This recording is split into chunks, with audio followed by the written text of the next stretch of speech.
It is man. It is man. It is man. It is man. It is man. It is man.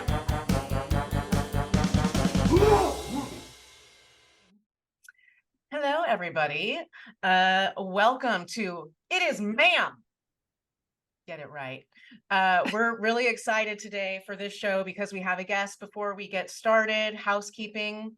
We're up on Rumble now, and it would be really helpful for everyone to subscribe there because then we can get a shareable URL. You'd really just be doing us a solid. Also, if you haven't subscribed to YouTube or Spotify yet, please do that.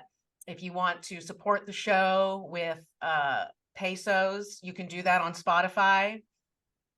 What else? Yeah, so, and then just share because we're trying to pique the masses. And that's it for housekeeping, unless Kay has anything she wants to say. Nope, let's do it. All right, without further ado, today we have Amy Sousa, and I am thrilled to hear everything she has to say because you're a fountain of knowledge. I mean, I've been watching your videos and, seeing your tweets and all of that. And yeah, really excited to have you today. So welcome. Yeah, thanks so much. Yeah, I've pretty much been an activist on this issue for the last 3-4 years or so. I write about this topic, I lecture, I hit the streets and hold protests and events. So I do a lot when it comes to this ideology. My first major event was one that I organized with a number of women, including Kay Yang, who you may know, and Kara Dansky. We picketed in Washington, D.C., protesting Biden's executive order, which in the United States effectively changed the previous federal provisions that protected women. Things like Title IX, Civil Rights Act protected us on the basis of sex. It shifted because he replaced the word sex with the words gender identity. This really impacted women and girls and the rights and safeguarding protections that we previously shared. So that was kind of my first big foray into activism on this issue. And since then, I have kind of been going nonstop. My background is in psychology. My background is also in theater. And so this really is where the basis of my perspective comes from. I approach safeguarding from an embodiment perspective, meaning that I really value our primal instincts, our sex recognition instincts, our own safeguarding instincts and responses, and our intuitions, those intuitions that we have that tell us to protect ourselves rather than placating someone else's validation or identity status or whatever. One of the big meme phrases that I put out there early on used a little Red Riding Hood graphic, and it kind of just grounds my personal philosophy, which is that any ideology, any movement that preaches to women and girls to trust what the strange man tells you about his identity before trusting your own instincts is a predatory movement. So that's kind of the value set and the perspective that I approach this work from. Yeah, you were the first person that I heard, maybe you're the only person talking about it this way, but I listened to one of your videos and you were talking about disembodiment. And I was like, okay, yeah, when you put it that way, that just sounds really horrible and really dangerous. Yeah. And it's such a tangible word. It gives you a nice visual. You see the danger there when you use that language. That like put another light bulb off for me when I heard you say it that way. Yeah, the entire value set of this ideology is one of disembodiment. And if you think about it, if you are dissociating from your own body and what you are, and trying to present yourself as an identity that you are not, one, that's already a dissociation, of course, because the fact of the matter is we are always experiencing our bodies. We are our bodies. That's primary. That's the only situation that we ever experience, is being embodied. So the whole concept of some sort of external, abstract gender identity, that's already a dissociation. But if you also look at the other tenets of this ideology and their tactics, the notion that we need external validation from others and affirmation. So just the notion that you are external validation seeking rather than internal authority sourcing, that is a dissociation. The fact that you are objectifying the opposite sex into an identity concept, and you are also self-objectifying in terms of your identity is based on presentation. Objectification is a dissociation. Commodification is a dissociation. So the notion that you can buy and exchange physical body parts and put these parts on to become something, that's dissociative. And then, of course, controlling other people's perceptions. I mean, your whole show is called It's Ma'am, based on that funny moment with that crazy man. But the notion that I need to control someone else's perception of me, that is a very unstable psychological position to be in. It's very emotionally insecure. It is a dissociation. If I am truly emotionally resilient and resourced, I don't have to control anyone else's perception of me. I am a woman regardless of what any name that someone calls me, or someone, even little things. Someone might think I'm ugly, or I have a big nose, or something, but my personal my personal self-esteem is not dependent on anyone else's perception of me, and I don't try to control anyone else's perception of me. I might set a boundary. If someone is repetitively name calling, I might put a boundary and say, I'm not going to interact with this person, but I'm not going to try to control their perception. Given all of that, and how psychologically unhealthy it all is, layer upon layer upon layer of dissociation, you're in the field of psychology. How are people allowing this to happen and navigating it, as far as like the APA and, just therapists, anyone? Well, the APA has always been very political, and the DSM, which is the Diagnostic Manual, has always been a very political document. It's very influenced by lobbyists and outside financial interests. Big Pharma puts a lot of money into research, into funding fellowships, putting funding into grad programs. So the pharmaceutical industry itself has a lot of influence on that document. And the DSM, I don't know if everyone knows, it is a private document. I mean, it has massive public implications in terms of, it is used in the public education system for the criteria that you need to get your child, perhaps a special needs certification. So it's used in public education. It's used in the legal system. It's used in the medical, by medical professionals. It's used by, of course, psychological professionals. It's used in all kinds of capacities, and it's almost universally, globally used as the diagnostic criteria. So it's not just used in the United States, but it's used in many places worldwide. Although some countries do have other resources that they use. You know, itself, the way that these committees work, the way that the DSM is created, those diagnoses are decided by small committees, and they are influenced, again, as I said, by lobbyists.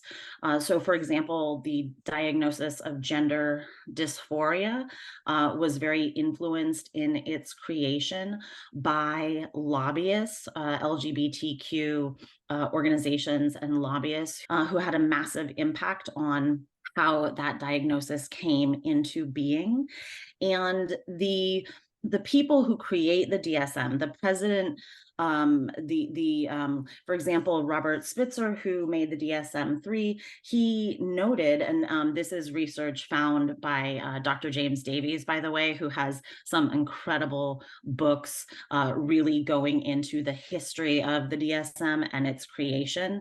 So what I'm sourcing his research, by the way.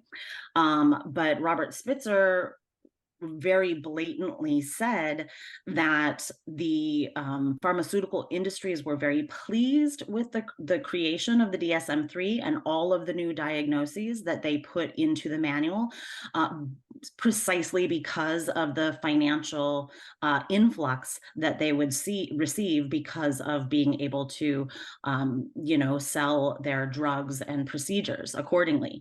Also, this is noted in the book The History of the DSM by Allan Horwitz. He noted that the APA understands that they are in the business of creating identities, and the president of the APA at the time of the DSM-5, she noted that this was when they were going to remove the diagnosis of Asperger's, and they had, again, a huge number of lobbyists pushback against removing it. She noted in a paper published by the APA that to remove this diagnosis could be damaging because all of these people were identifying as their diagnosis, and to remove the diagnosis would take away their identity. So this is all to sort of say that these organizations very much know that they are in the business of creating identities, and there are it's like something like 85-90% of all of the clinicians who sat on committees creating the DSM receive direct kickbacks from the pharmaceutical industry. Now, this book, the DSM-5, it is a massive, just like, fat wad of a book, very dry. It's used for largely clinicians. It was over $200 when it came out. I think it still sells for something like $70, $80 used. But this book was on the Amazon bestsellers list for over 9 months. It outsold books like the newest Harry Potter. It outsold books like 50 Shades of Grey. Now, why did this very dry medical manual outsell some of the most popular books in history? Well, this is because pharmaceutical companies were buying up this book in bulk and disseminating them for free in hospitals. But the point is, they disseminated it to all kinds of different organizations for free. Why? Because they are hoping that you will diagnose, and they are hoping that they will sell drugs and procedures. So this is, as Jennifer Bilek would say, this is capitalism stupid. This is about marketing. This is about selling a product. And as Dr. James Davies points out, there is a problem when you have a consumerist model of healthcare. So getting and think of it like this: getting a cosmetic procedure, which is the diagnosis that they give out for gender dysphoria. A cosmetic procedure is not a mental health cure. Think about how bizarre it might be if I went to the doctor. I happen to wear very little makeup. I really only wear eyeliner. But if I went to the doctor and said, I don't feel well, I don't feel great about myself, I'm having a little depression, and my self-esteem isn't wonderful. And the doctor was like, well, let me write you a script for some lipstick and blush and mascara, and you will cure your depression. I mean, that's very obviously ridiculous, but in a sense, this is exactly what we're doing. Let me write you a script for a radical double mastectomy. Let me write you a script for a genital mutilating surgery. I mean, to prescribe cosmetic procedures as a kind of mental health cure is ridiculous. And this is exactly why the language around it's so manipulative. I think in the case of child symptomology, this is where the empathy trap comes in. Now, this is where I would, again, dysphoria really just means discomfort, right? So it's a fancy way of saying uncomfortability. That uncomfortability can express itself in many different ways. Now, the creation of gender dysphoria is a massive empathy trap, because if I just ask you, and now an empathy trap, I should say, is it's a derailment of our natural empathetic responses. Our natural empathy is a response. It's not, people think of it as a value, like to be sympathetic, but empathy in itself is really it's an embodied response. It's what happens to our sympathetic nervous system when we see someone else in pain. You watch someone fall down the stairs and scrape up their knee, and you wince, or you see someone else bite their tongue and you wince, or even you see someone yawn and you yawn yourself. These are empathetic responses, and our empathetic pain response is triggered. It's an automatic trigger when we see someone in pain. So if I started telling you about genital mutilation, like if I framed it in terms of female genital mutilation that we might see in the Sudan, in the Congo, things like this happening in these countries, and I start telling you what happens to girls with female genital mutilation, you are going to wince in empathetic response. That's the natural response to someone hearing about someone having their genitals cut. Now, the empathy trap is what the sociopath puts in place, because the empath is the natural enemy of the sociopath who has sociopathic aims. And the empath gets in the way because they want to help people. The empath gets in the way of the sociopath. So the sociopath has to create an empathy trap. So if I tell you, hey, there are thousands of kids right now having their breasts cut off and having their genitals mutilated, you would have, and we do, the three of us and many of us do have a natural empathetic response to say, this is wrong. Something very wrong is happening. Kids should not be getting their genitals mutilated. But this is where things like the trans child and the gender dysphoric child come in. They create an empathy trap because suddenly we are very worried about their dysphoria, discomfort, and it gets in the way of us protecting kids from these very brutal surgeries. Now, the thing about gender dysphoria is the entire diagnosis is based in a very, it's based on a couple of different falsehoods. So the actual diagnosis is for someone who is feeling dysphoria over the incongruence of their, quote, gender identity with the gender identity that they were assigned by doctors at birth. So first of all, to agree with the premise of gender dysphoria, you have to agree that there is such a thing as an innate gender identity. So already, I do not agree with this. There is no right or wrong identity to have in your body. And also, there is not a single identity that all women share. There's like 4 billion of us on the planet. We don't share an identity. Just the three of us sitting here, already we've seen in this discussion, we're coming from different places. We have some different approaches to the way that we think about things. We're not sharing a singular identity here.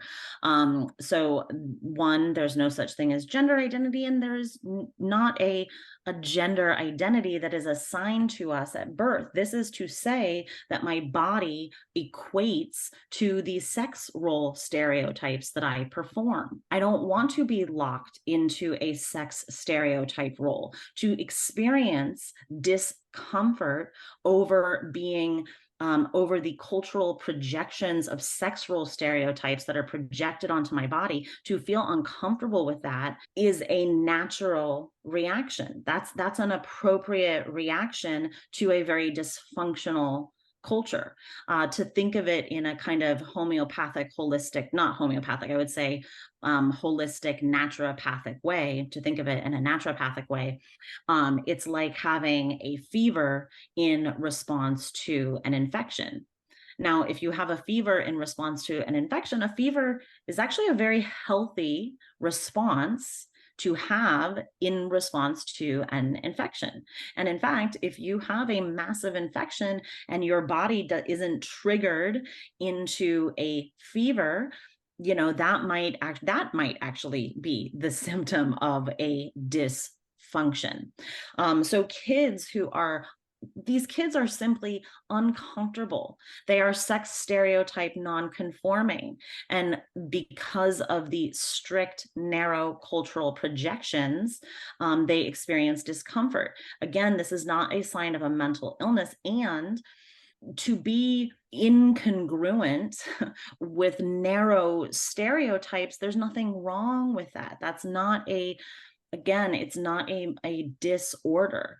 It's just another different way of being. So this entire diagnosis turns these children's symptoms into a self-attack. Now, these symptoms could be used to a political end. They could be used to empower the children, to critique culture itself.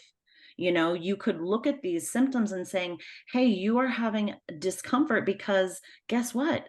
Society is telling you that you are a boy and you can't like dresses simply because you're a boy. That's wrong. You're allowed to critique the culture and tell the culture you are wrong for telling me, I have to want to be a girl to wear a dress. So again, we didn't have no kids. I mean, we have tens of thousands of kids who are falling under this diagnosis. This wasn't happening before. The activists like to say, we've always had this. No, we have not. We've always had tomboys. We've always had girls who are sporty, boyish, non-conforming. We've always had boys who were more quote unquote effeminate and sensitive and nurturing. These things have always happened, but we haven't always had masses of kids running to the doctors to cut off their healthy body parts. Let me ask you a question, because we've never at any time in history that I'm aware of been in a more accepting of wear whatever the fuck you want and have whatever kind of personality you want. I mean, I talk like a sailor. I like, this is not how ladies speak, but fucking whatever is how I talk. What happened? We all grew up. We went through the 80s and the 90s, and we had Prince and we had David Bowie, and like, why is it all of a sudden these kids are so threatened by the gender? I don't believe in gender. I don't want to, the stereotypes associated with our sex. Why is it so aggravating to them now? What's so fucking dysphoric about it? Like, again, we've never been more accepting. So what happened? Well, again, this is not a mental illness. This is social indoctrination. This is programming. So think about it in terms of, any of the other things that we've seen. You know, we've had all kinds of self-mutilating trends, especially for girls in culture. We have breast ironing, we have FGM, we have foot binding. We have Corsets. neck coils, corsets, lip rings, all targeted at women and girls. Now, none of these women were mentally ill. All of them were socially indoctrinated to do these practices on themselves and their children. And, you know, for example, foot binding, you know, that practice lasted for almost 2,000 years and had universal buy-in, you know, and they had a lot of the same tactics for buy-in that we have now. They had the diminutization of language. You know, they called them tiny feet, lotus flower foot, you know, these diminutizing words. Like we have you know, top surgery and bottom surgery and gender affirming care. They had phrases for parents like, if you love your daughter, you cannot love her feet. Well, we have, do you want a trans child or a dead child? You know, these phrases are highly manipulative. They work on the public. And this mass manipulation program is everywhere. You know, we cannot diminish or dismiss the absolute scope of the propaganda surrounding this movement. You know, I don't know if either of you are part of Women's Declaration International, but I sit on a weekly call with them.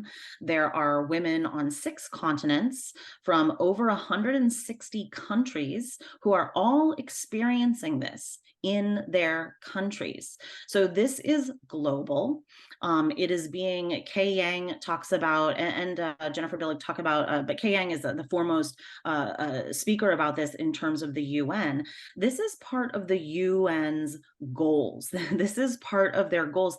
The UN has 198 member states. Okay, so this is being globally disseminated from the top down. This is not the uprising of a marginalized class. You know, this is nothing like LGB. This is nothing like civil rights. This is from the top down. This is in the government. This is in the education system. This is everywhere in media, social media, news media, print media. This is in your entertainment. This is, and the branding is everywhere. The branding is in the grocery store, on your cereal boxes. It's in Target, you know, it's at the gas station, it's in the coffee shops. The branding is absolutely everywhere, and glamorization is being used. You know, Elliot, you know, aka Ellen Page, you know, celebrity. This is in the fashion runways. Artists like Madonna and Miley Cyrus have women with top surgery scars featured prominently in their videos. We have all kinds of women walking the runway displaying their top surgery scars. We have television shows like Jazz Jennings absolutely celebrating child genital mutilation. Glamour is used to manipulate. It's used to cast a spell, and publicity is used to disseminate glamour. And this is the process of taking a state that is painful, taking a state of pain. You should look at someone's top surgery scars and again, wince in empathetic pain, but it's turning what should be seen as painful into something that is enviable, associated with status and celebrity. And you see these girls following these trends. I don't know if you saw on my Twitter, I put up a video made by the handle at Ladie Labrys. I can give you the handle later, but she put up a video. It has hundreds of girls. They are using the same TikTok script, and it's this script of the kind of this cartoonish male voice saying, "Holy shit, I just had a transgender operation." And he's kind of saying it in this ridiculous cartoon voice. And all of these girls are like doing the script, miming the script and smiling. Meanwhile, their chests are wrapped up post-surgery, and many of them have tubes coming from their chests, little sacks filling with blood and pus. So there's this entire dissociation, disconnect from what they are physically experiencing, and them doing this ridiculous TikTok script for likes, for follows, for social credit, for social acceptance and social validation.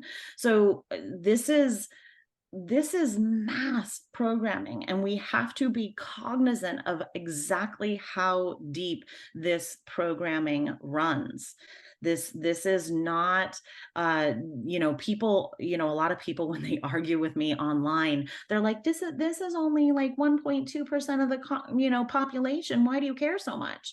Well, I don't care about 1.2% of the population, but I do care that this is, again, in 198 countries. That's a problem. That's a mass cult. That's massive. So the implications of how it impacts, one, women and girls and sex-based safeguarding, but two, our very humanity. I mean, think about what's happening right now. We have children who are going on puberty blockers younger and younger. These surgeries are getting better and better. They're going on wrong sex hormones earlier and earlier. We are socially, not we, they, the elite are socially engineering an environment in which a generation of young people will no longer be able to recognize one another as their own sex.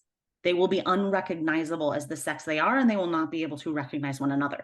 Now, when a sexually dimorphic species is engineered to no longer be able to recognize itself for the purposes of procreation, that's nihilism. That's a human rights atrocity. This is a mass global atrocity. So there is no, it's not that bad. It's bad. It's very bad, and it's getting worse. Yeah, the sterilization is going to be a problem. Can I ask you a question about, so the UN agenda, does it have anything to do with depopulation, or is that just a thing that people say? What it is population control. Right. So they will have control over birth. This is why the targeted attack on mothers, specifically, not fathers, they will have control of birth. They are attempting already to make artificial wombs, and they are attempting to, they've already done it with sheep and I think pigs, to birth babies in bags. So there will be designer babies birthed in laboratories. So they will, the transhumanist agenda, which is where Jennifer Bilek's work comes in, that transhumanist agenda is to have AI, and Martine Rothblatt speaks, he's a, billionaire man who says he's a woman. He has a book where he this is laid out. This is, this is not hidden knowledge. This is not secret or hidden knowledge. These men speak directly about their aims. He has a whole book called From Transgenderism to Transhumanism, describing how this trend is going. So transgender is just the appetizer. Transhumanism is the end goal, the merging of our humanity with AI. This is the end goal, the absolute disruption of our sexed humanity. I mean, this is our more. This is what grounds us to the rest of nature and the biological sphere. it's again, it is nihilism to attempt to untether us from our primal animal nature. What is Martine's purpose for wanting that? What's like, yay, I want this because why? All kinds of things. But one, he thinks that this is the path to leading to living forever. I mean, a lot of these men have a massive God complex. You know, I don't know if you saw the show, I think it's called The Expanse, but you know, these men see bodies as just literal meat sleeves, and that you can upload your consciousness into a new sleeve. Right. Now, and then they're making those shows like Altered Carbon to prepare us, because they're just yes, putting or the maybe it's consciousness, Altered and Carbon that I meant. It's, yeah, Westworld as Altered well. Carbon, yeah, and Westworld, yeah. Yeah, exactly. This is seeding the narrative. This is normalizing and desensitizing the rest of us to what is coming. Well, because I have to say, I watched Ray Kurzweil's documentary years ago, and he's popping vitamins every 10 seconds and talking about, you know, the singularity. And I'm like, sign me up. You know, some of it sounds attractive. So I can see how people, I don't know if I want to live forever, but maybe, you know, that's where the danger comes in. If people don't understand what's the ramifications of living forever, what's the ramifications of not being able to recognize each other. Who cares if a robot raises all the babies? Like, it's a lot of convincing. And you had a tweet this morning that mentioned $5.2 trillion. Can you talk about that for 1 second? Yeah, so Out Leadership, which is a LGBTQ plus sort of investment branding marketing organization, they boast 98 of the top corporations, the absolute highest ranking, wealthiest corporations as their clients, and they promise you basically to get a return on your investment in LGBTQ plus branding for your company. And they have actually now taken it off of their homepage, but I have pictures of when they used to put this figure directly on their homepage. They value the entire LGBTQ plus market as $5.2 trillion in leveraging power. This is not just, you know, this is all branding and marketing combined. I did put another source up there from Forbes magazine, who is talking about trans tech as a budding industry, and they value these surgeries alone as a $200 billion industry per year in revenue. So this is a yearly profit that is higher than all of Hollywood. That's to give you a scale about how massive this industry is. And there, of course, Forbes magazine is urging people, invest. There's all kinds of money to be made in these markets, because, you know, humans are ultimately like, look at these kids. You know, these kids are not being served for their, like, you know, mental distress. They are a target market. You know, they are the meat being marketed on. So there is tons of consumerism to come. You know, they're going to tell us, like, you know, they're going to put chips in our head and they're going to say, don't you want to be able to, you know, read Latin in a heartbeat? Don't you want to play the piano like a virtuoso? But again, this is to remove something very essential from our experience. This is, again, to remove our embodied experience. There is something very different about the process of learning, finding out knowledge, sourcing, again, inner sourcing for knowledge is an internal authority building process. When I inner source for my own discipline, when I inner source for my own creativity, when I inner source for my own knowledge, I am building a practice of internal authority. I look inward for my source. When I am constantly looking outward for my validation and for my expert knowledge and for my sourcing, then then I am much more compliant. This creates a much more compliant person because all of the sourcing is external.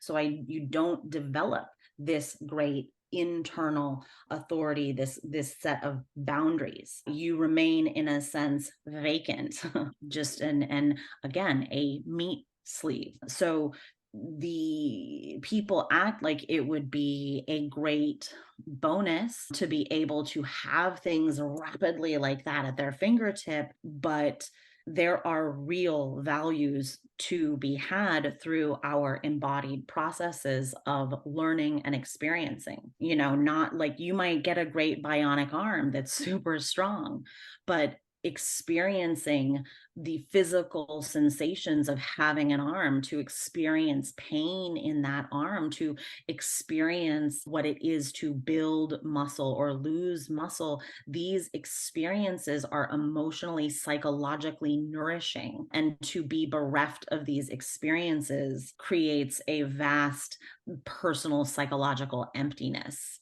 So to me, these qualities are very frightening. Yeah, it reminds me of a really important question that my brother asked me in a group. He was asking about, if all pain and heartache and regret and everything, you could remove it tomorrow, would you? And we did this whole thought experiment, and at the end of the day, like, you have to have pain in life to have any kind of meaning. Otherwise, there's just no fucking point. I mean, anyone can do the thought experiment. You will all end up there if you're not, a sociopath. Well, and here's the thing. All of these things, all of these things are our embodiment, our instincts. So our instincts for pain, our emotions, all feelings, whether they be emotional or physical, these are responses to our external environment, our external situation. They are responses that we have. I touch a hot pan, I respond.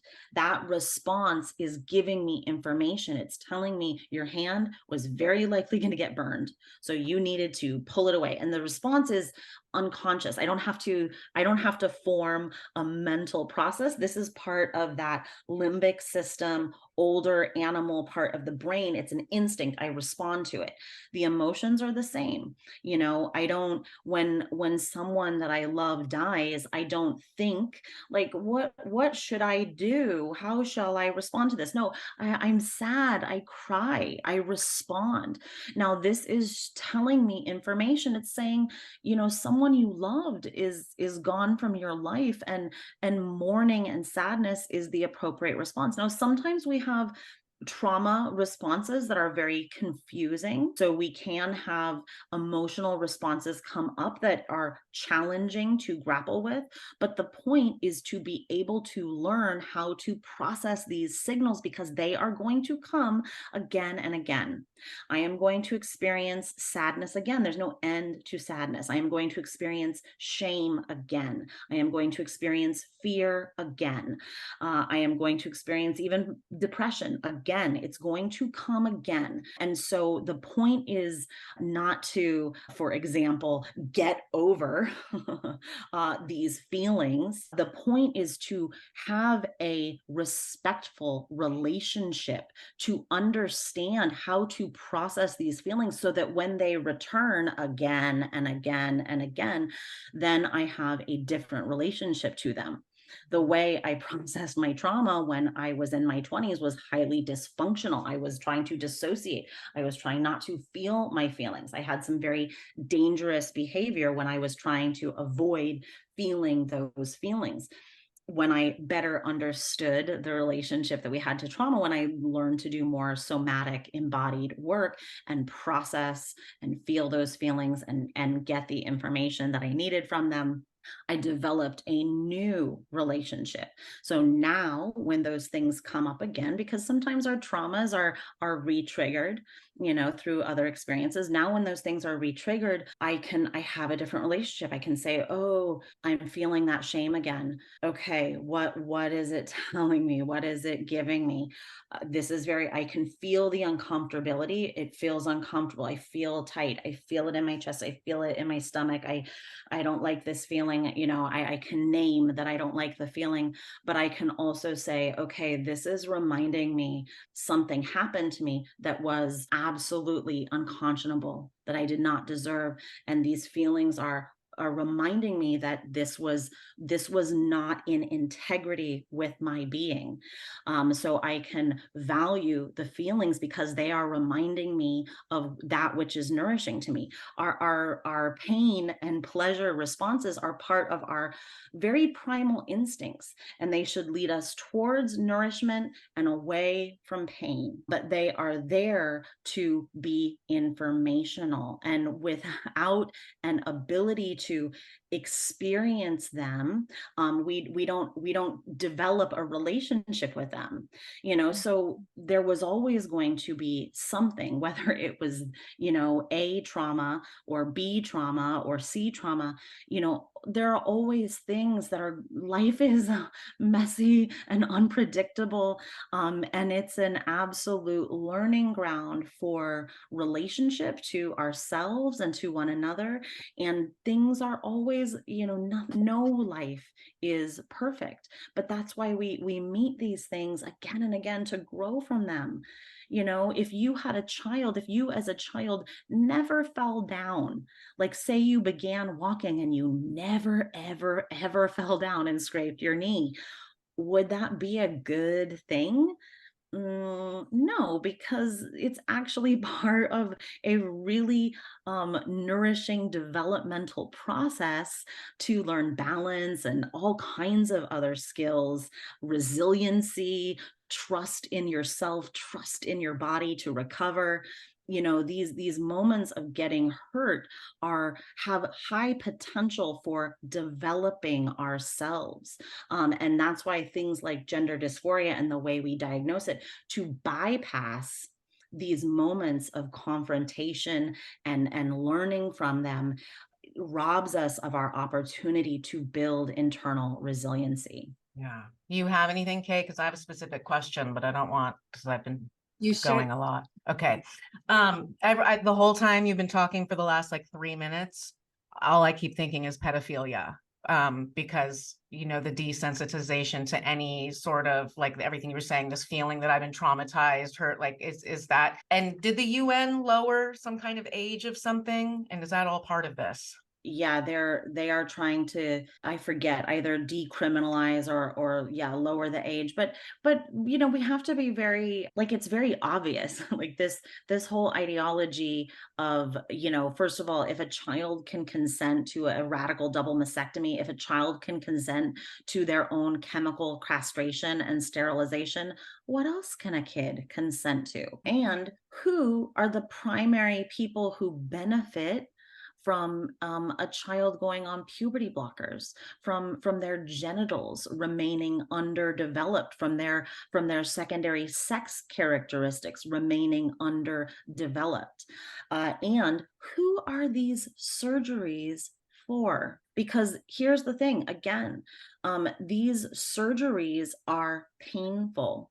When a boy has his penis flayed open and inverted and an artificial wound created in his body that he has to dilate or it will close in on itself, this is a painful process that causes continual pain. So for whose pleasure and benefit is this whole? This kid is now chemically castrated.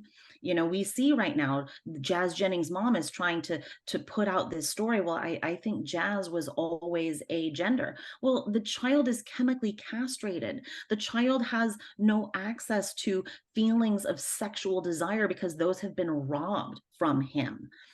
And this artificial hole that has been created in him is not for his personal pleasure. It is for the pleasure of some anonymous future adult man's fetish. So this entire ideology is very pedophilic. And if you follow the roots back to John Money, Alfred Kinsey, these men were pedophiles. These men practiced sexual abuse on kids and called it research. One of the men who sits on the board of WPATH, he also was on the committee for the diagnosis of gender dysphoria. This man is part of a eunuch fetish website. I think it's called the Eunuch Archives. So he is on a fetish website for adult men who find pleasure in telling each other stories of brutally castrating children. And he has written largely about this. So this is, again, this is one of the people he recommended to WPATH to make a eunuch identity.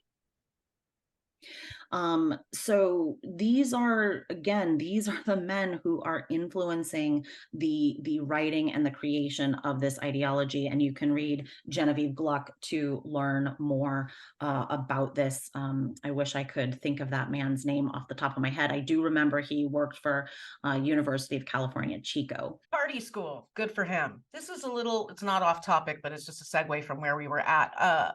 Using the word mutilation, because I know a lot of the detransitioners are not a big fan of it. And I know that you work with a lot of them and have relationships with them and are friendly with them. And I'm just curious because you do use the word, and I feel like it's necessary in peaking.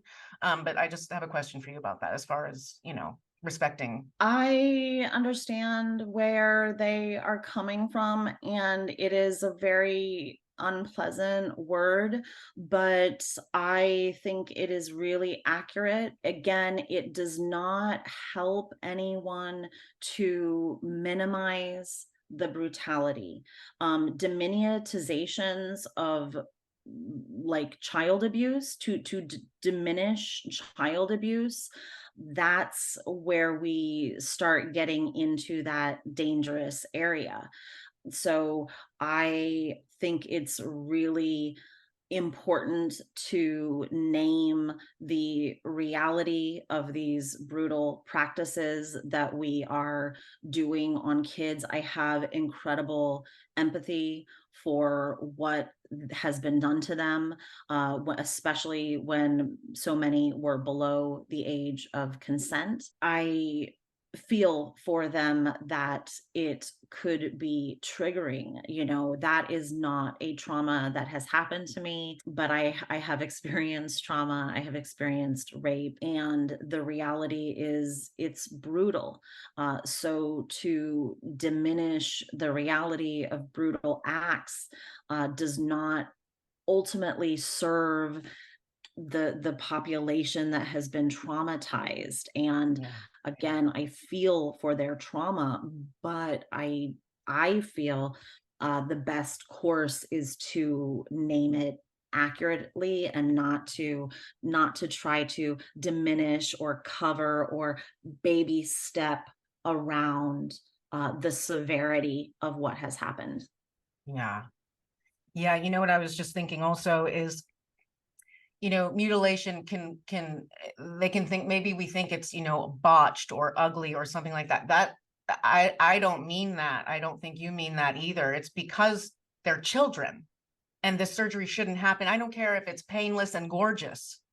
That's not the point. It's a mutilation regardless because it's wrong. Yeah, we would say the same thing if, say it was just like every single kid was having their pinky toe removed. Even if it was just a Right. pinky toe, that would be a brutal mutilation practice. But this is far more dangerous and invasive because it's their genitals and it's their reproductive organs. For all of these girls, I know so many young women who are, one, living in constant pain, and two, just absolutely mourning the loss that they are never going to breastfeed their own children. To rob mothers of this it's unconscionable. This is a human rights atrocity. this is atrocious. This is, I don't have the words to speak about how awful it is. Another thing, as far as like people in schools and whatnot, and I don't know what your entire educational background is, but before I just have a bachelor's in psychology and I just graduated, but I switched majors 1,000 times over the course of like 30 years. I've been in school the whole time. Yay, congrats. Anyway, with the 1 I degree, love it. it's great, I love good it. times. But I was a child development major before, and you don't have to get very far into child development to know that this is all wrong. So everybody in early childhood education that works at a preschool, works at an elementary school, they all know that this is wrong. So what the fuck's going on there? Do you have any insight? Because if you learn it in Child Again, Development 1, it's the first fucking class you take. I know, I agree with you, and it's simply the power of the propaganda and indoctrination is incredibly powerful. We know from things like the Ash conformity experiments how very challenging it is to go against the crowd. It is very hard not to socially conform. We know from the Milgram experiments that it is very hard to go against authority if it is an authority figure that you have respect for. And we know just from history that social exile is one of the worst possible consequences that can be faced. In plays like Romeo and Juliet and Oedipus, this is the worst consequence. After Juliet loses her cousin Tybalt, after Tybalt is killed, she doesn't mourn his death. She is obsessed with the notion that Romeo is banished, and in the words of the play, there is no utterance worse than this word banishment. That's what she says. At the end of Oedipus, he has broken every single social taboo that exists. Again, is he condemned to death? No, he is banished. He is exiled from the community.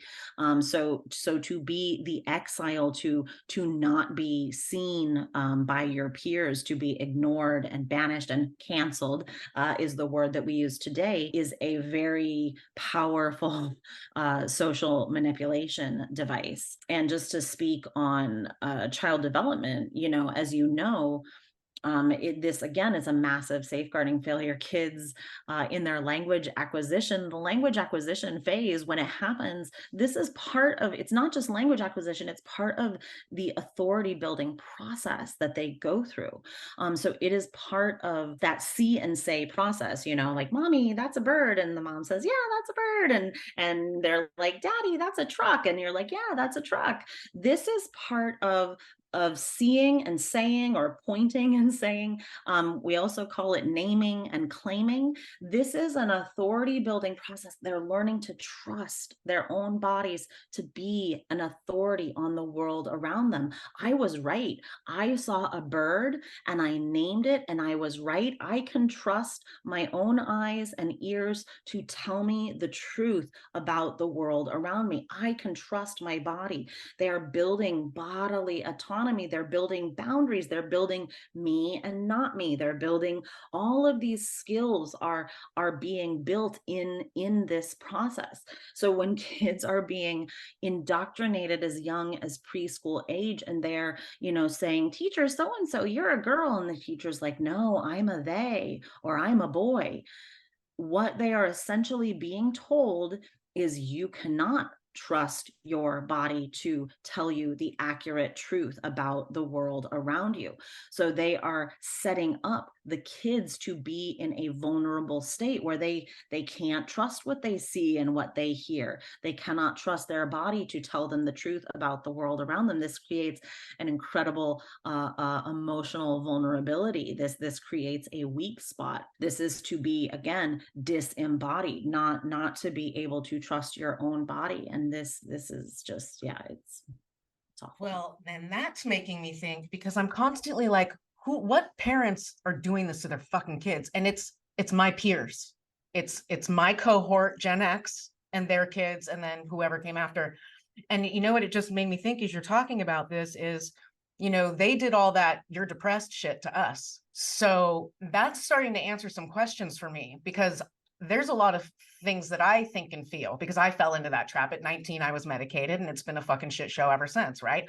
I have no idea what feelings are appropriate or what responses are appropriate. Still, at almost 50, like, I'm super confused. I often don't know, like, how I'm allowed to feel, like what's normal.